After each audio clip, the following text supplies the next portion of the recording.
Bago po natin simulan ang kwento mga ka-horror, sabihin ko lang po na 99% po sa mga tagapakinig natin ang hindi pa nakasubscribe.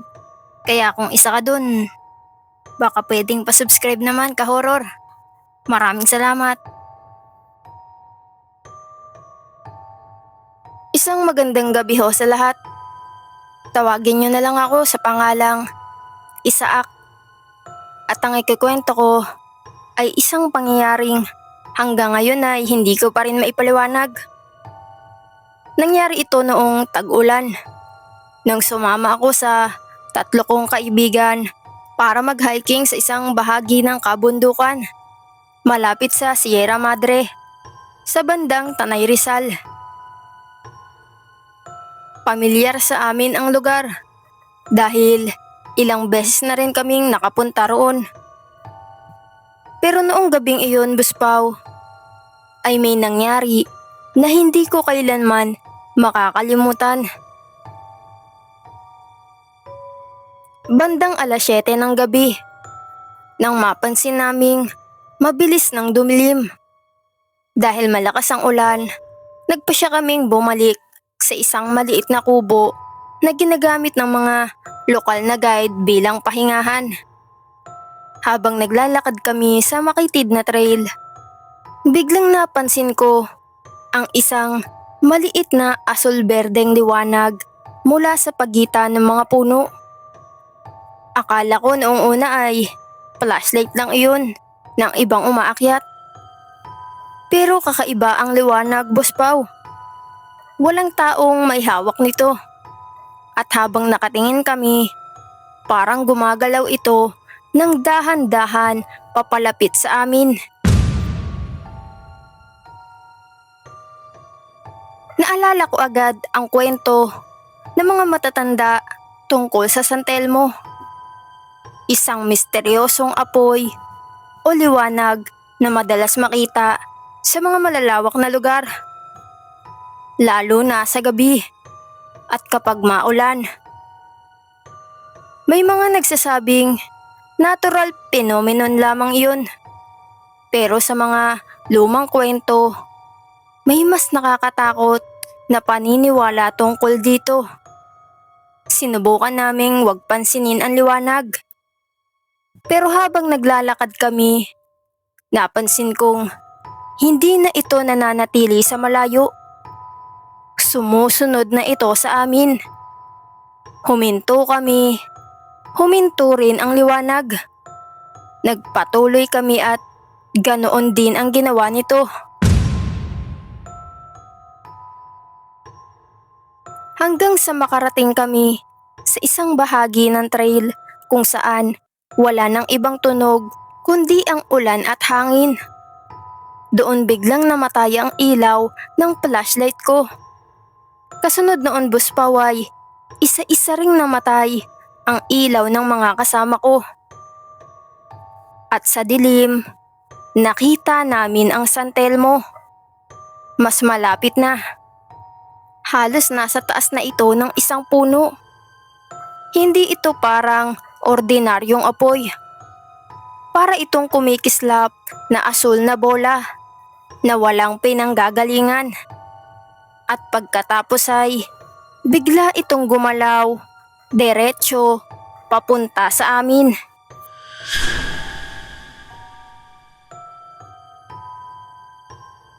Napatakbo kami, Buspaw. Hindi ko na alam kung saan kami pupunta. Ang alam ko lang ay kailangan naming makalayo.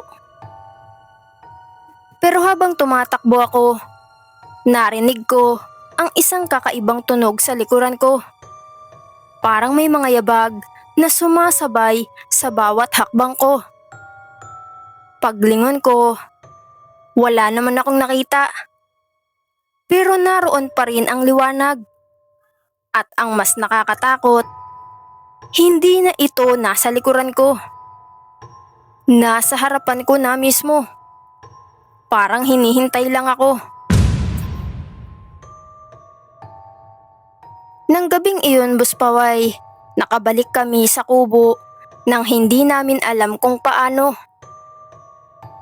Kinaumagahan, tinanong namin ang isang lokal na guide tungkol sa nangyari. Hindi na siya nagulat, Boss Pau. At ang sabi niya, matagal nang may mga umaakyat na nakakakita ng kakaibang ilaw sa bahaging iyon ng bundok. Pero may isang bagay siyang sinabi na hanggang ngayon ay bumabagabag sa akin. Kapag raw may nakakita ng San Telmo at sinundan ito, hindi na dapat lumingon pabalik. Dahil ayon sa lumang paniniwala, maaring hindi lang basta apoy ang sinusundan mo. Maaring may sumusunod din sa iyo.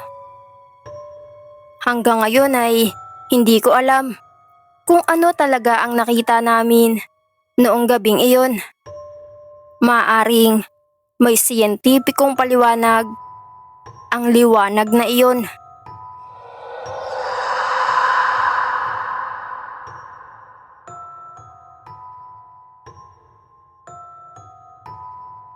Isang magandang gabi ho, Boss Pau. Ako si Aisaya.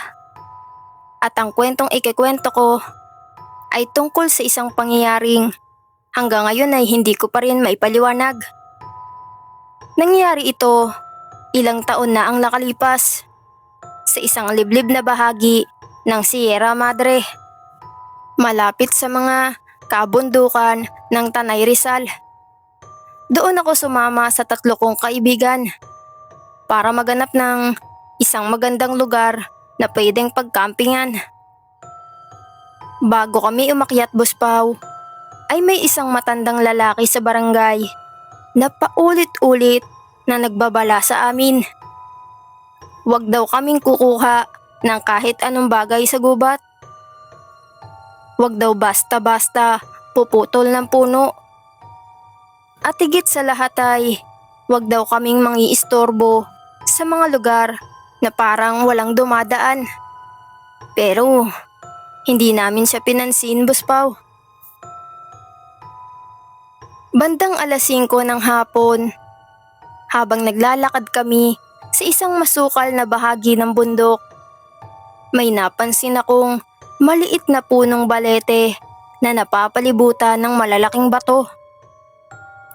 Sa ilalim nito ay may nakita akong lumang palamuti na parang gawa sa kahoy. Pinulot iyon ng kaibigan kong si Carlo. Pagkasabi niyang maganda raw ang pagkakagawa, biglang lumamig ang paligid. Walang hangin, pero gumagalaw ang mga dahon. At mula sa malayo ay may narinig kaming tila mahinang pagtawa ng isang babae. Akala namin ay ibang grupo lang ng hikers. Kaya ay nagpatuloy lang kami, Boss Pau, hanggang sa makarating sa aming campsite. Pagsapit ng gabi, doon nagsimula ang kakaiba. Isa-isa kaming nakarinig ng mga yabag sa paligid ng tent. Mabagal, mabibigat, paulit-ulit na umiikot sa amin. Nang silipin namin sa labas, wala kaming nakita. Pero sa lupa, may mga bakas ng paa. Ang nakakakilabot, Boss Paway, ang mga bakas ay hindi pa palayo sa tent. Papunta iyon sa amin. Makalipas ang ilang minuto, biglang nahulog ang kahoy na palamuting kinuha ni Carlo. At mula sa labas, may narinig kaming boses ng isang babae. Mahina, pero malinaw. Sinabi niya ang isang bagay na hindi namin malilimutan. Bakit mo kinuha ang hindi sa iyo?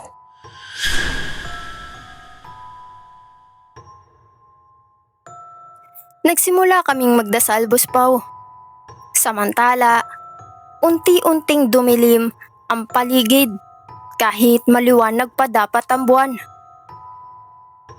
May aninong babae na lumitaw sa pagitan ng mga puno.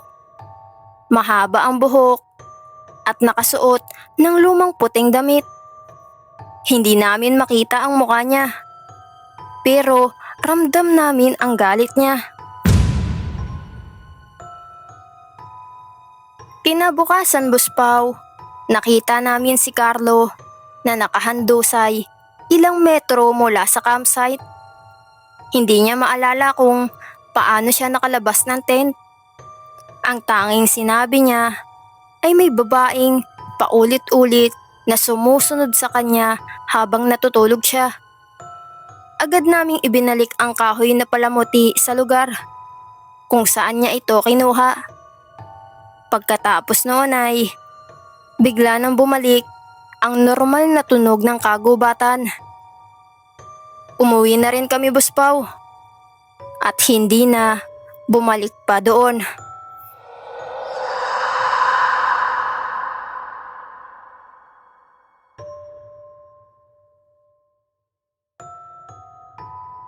Isang magandang gabi po sa lahat ng nakikinig ngayong gabi.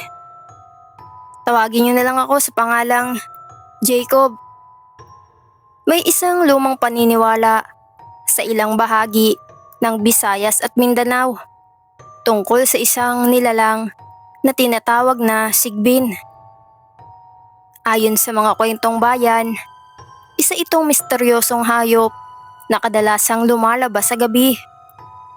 Inilalarawan ito sa iba't ibang paraan, depende sa lugar. May nagsasabing maliit at kahawig ng hayop, habang ang iba naman ay nagsasabing kakaiba ang katawan at paraan nito ng paggalaw. At sinasabi rin sa alamat na iniiwasan nito ang liwanag at ang mga taong naglalakad ng mag-isa sa gabi. Pero ang kwento ni Jacob ay nagsimula sa isang bagay na mas simple. Sa isang maliit na barangay sa gilid ng Mount Apo, malayo sa mataong bahagi ng Davao. May lumang bahay na minana ng pamilya ni Jacob. Tahimik ang lugar, napapalibutan ng mga puno ng saging, kawayan at matatandang puno na halos hindi na naaabot ng araw. Unang gabi pa lang ni Jacob doon, may narinig na siyang kakaibang tunog mula sa likuran ng bahay. Parang may hayop na naglalakad sa tuyong dahon. Dahan-dahan lang. Akala niya ay aso lang ng kapitbahay. Pero nang silipin niya sa bintana ay wala siyang nakita. Kinabukasan, Buspaw, tinanong niya ang isang matandang kapitbahay. Doon niya unang narinig ang salitang sigbin. Sinabihan siyang wag nang pupunta sa likuran ng bahay kapag gabi na, lalo na kapag tahimik ang paligid. Hindi naniwala si Jacob, Buspaw. Hanggang sa ikatlong gabi, bandang 12:00, muling nagsimula ang kaluskos. Mas malapit na nasa mismong likuran na ng kusina. Kinuha ni Jacob ang flashlight at dahan-dahang lumabas. Tahimik ang buong paligid, pero habang itinututok niya ang ilaw sa mga puno ng saging, ay may nakita siyang dalawang mata sa pagitan ng mga dahon. Hindi ito gumagalaw, nakatingin lamang sa kanya. Nang itaas niya ang flashlight, ay bigla iyong nawala. Akala niya ay tapos na, Buspaw. Pero mula sa likuran niya ay may narinig siyang mabagal na paghinga. Huminga siya ng malalim at dahan-dahang lumingon.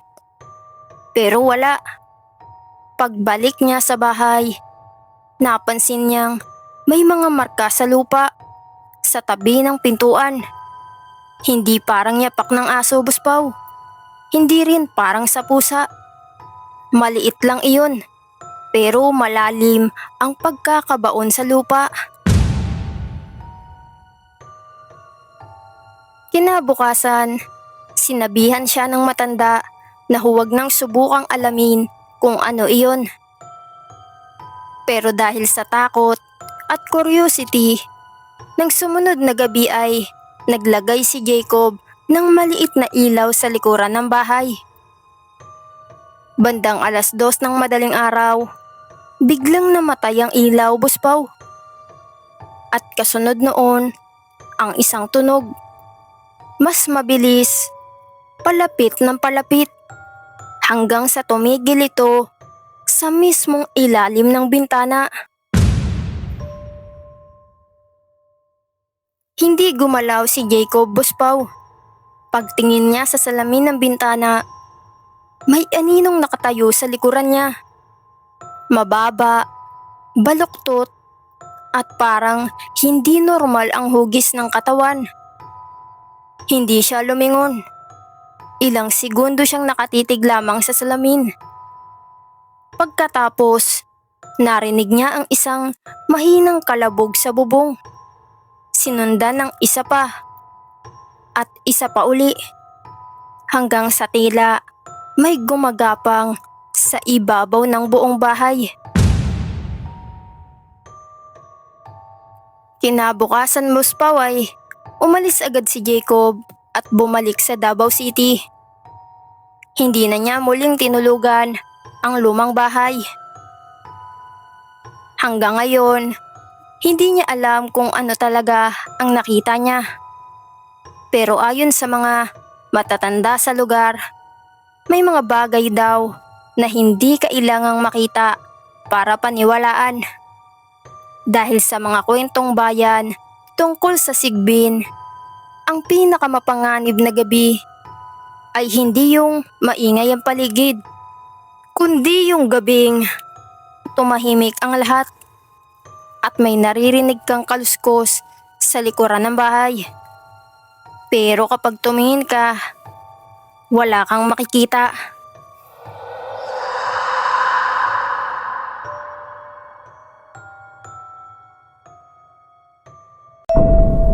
Mga ka-horror, ay maraming salamat po sa mga nakasubscribe na sa ating channel. At sa mga hindi pa nakasubscribe ay subscribe ka na, ka-horror. Maraming salamat.